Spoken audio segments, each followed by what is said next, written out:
এবার যে খবরের দিকে নজর রাখবো, অভিষেক বন্দ্যোপাধ্যায়ের উপর পরিকল্পনা করে হামলা করা হয়েছে এমনটাই মন্তব্য করলেন তৃণমূল কংগ্রেস নেতা তথা তৃণমূলের বিধায়ক কুণাল ঘোষ।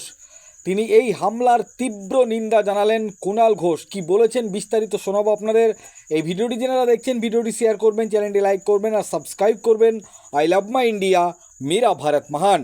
জানিয়ে রাখি আপনাদের, আজকে শোনার পরে একজন দলীয় তৃণমূল কর্মীর বাড়িতে দেখতে গিয়ে কিন্তু এই হামলার ঘটনা ঘটে। অভিষেক বন্দ্যোপাধ্যায়ের ওপর হামলা চালায় বিজেপি সমর্থিত কর্মী সমর্থকরা।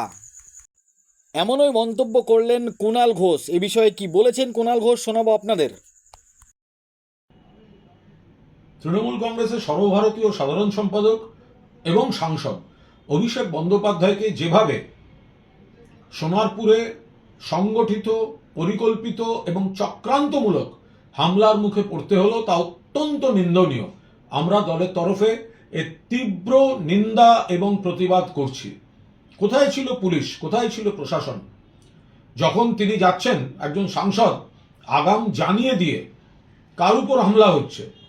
হামলা হচ্ছে একজন সাংসদের উপর, একটি দলের সর্বভারতীয় সাধারণ সম্পাদকের উপর, এবং যিনি একজন দক্ষ সাংসদ বলে প্রমাণিত, এবং দেশের একটা খুব প্রয়োজনের সময় যখন সারা পৃথিবীতে বিভিন্ন সাংসদদের প্রতিনিধি দল পাঠানো হচ্ছে, তখন যিনি তার অন্যতম মুখ ছিলেন, দেশের অন্যতম মুখ ছিলেন, সেই অভিষেক বন্দ্যোপাধ্যায়কে যেভাবে নিগ্রহ করা হয়েছে, ঠান্ডা মাথায় করা হচ্ছে, এটা হচ্ছেটা কি?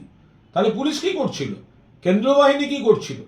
একে তো ওখানে পোস্টপল ভায়োলেন্স দেখতে যাওয়ার সময় তৃণমূল কংগ্রেস নেতৃত্ব তারা যদি কোনো ঘোষিত কর্মসূচি দেন, সঙ্গে সঙ্গে সেখানে একটা জমায়েত করে রাখা হবে এবং তাদের আক্রমণ করা হবে, কুৎসিত আচরণ করা হবে, সেটা ফেসবুকে ভাইরাল করা হবে।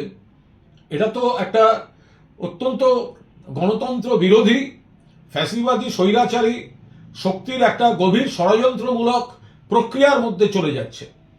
রাজীব গান্ধী প্রয়াত, তাকে যেরকম সরকার পরিবর্তনের পর তার নিরাপত্তা তুলে নেওয়া হয়েছিল, কমিয়ে দেওয়া হয়েছিল, এবং তারপরে জনগণের মধ্যে ঢোকার পর কি সর্বনাশ হয়েছিল সেটা আমরা সবাই জানি।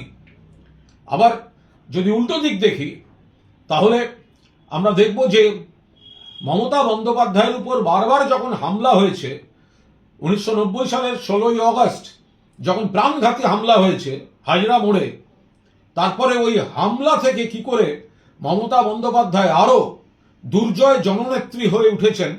এখন অভিষেক বন্দ্যোপাধ্যায়কে আক্রমণ করে বাংলায় কি ধরনের আইনের শাসনের কথা বলছে বিজেপি, সেটা জনসমক্ষে এসে গিয়েছে।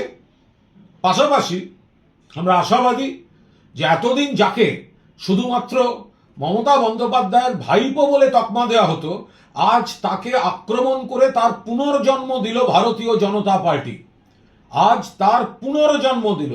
এতদিন শুধুমাত্র ভাইপো বলে যাকে অভিহিত করত, আজ পরিকল্পিতভাবে তার উপর আক্রমণ করে তার নেতৃত্বকে প্রতিষ্ঠা করে দিল। এবং অভিষেক বন্দ্যোপাধ্যায় তার স্নায়ুযুদ্ধে আজকের দিনটিকে যদি অতিক্রম করে আসতে পারেন, তার নমুনা আমরা এখনই দেখতে পাচ্ছি, তার ইঙ্গিত দেখতে পাচ্ছি।